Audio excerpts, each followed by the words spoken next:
What does George Washington have in common with Guernsey's latest population problem? Well, the answer is quite simple, because that's the name of this little fella here.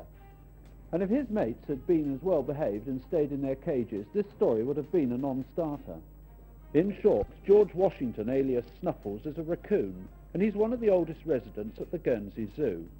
He was, according to the zoo's founder and former owner, Michael de Havilland Garrity, presented to the island by the late John F. Kennedy. George certainly wasn't alone at the zoo, because there were other raccoons. The only trouble was that at some stage they escaped, and Mr. Garrity never managed to recapture them.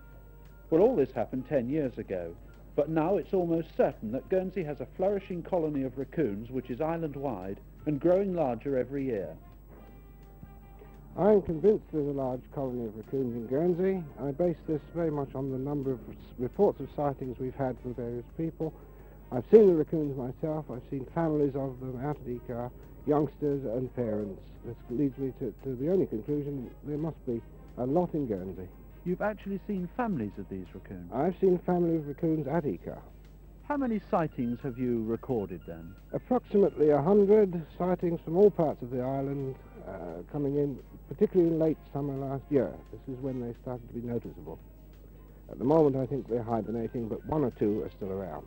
Have any been seen just lately? One was sighted last night by two different people. Very accurate descriptions were given of them, and there definitely was raccoons. Whereabouts was this? This was near Les Croutes in St. Peter Port. What should any of us do if we see one of these animals? Well, the best thing to do is to leave it alone, unless you feel that it's going to endanger someone's poultry or perhaps children. But leave well alone, inform the animal shelter. If it is a danger, we will take some action. Do you believe the raccoon may have been responsible for the many attacks on chickens and rabbits in the island during recent years? I'm quite certain of this. I've looked at the carcasses of various chickens. Some of them were pets, family pets, and ducks with their crops torn open. This is definitely the work of raccoons.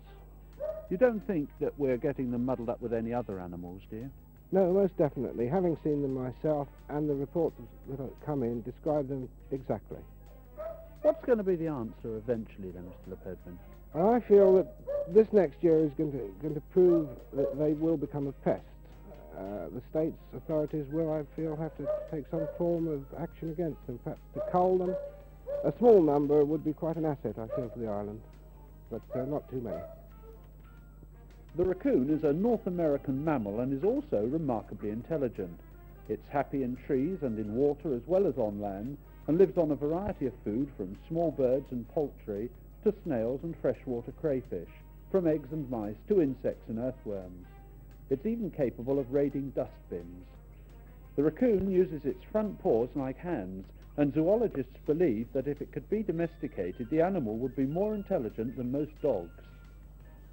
There's little doubt that Guernsey is ideal for raccoons.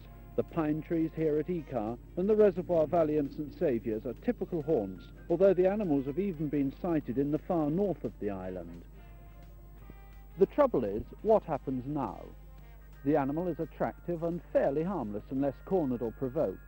But clearly, if Mr. Lepedman is right, it cannot go on breeding without some kind of control. And maybe this is a thought for a new island industry. Coonskin coats and hats fetch a pretty penny, or should it be dollar, among the men in North America.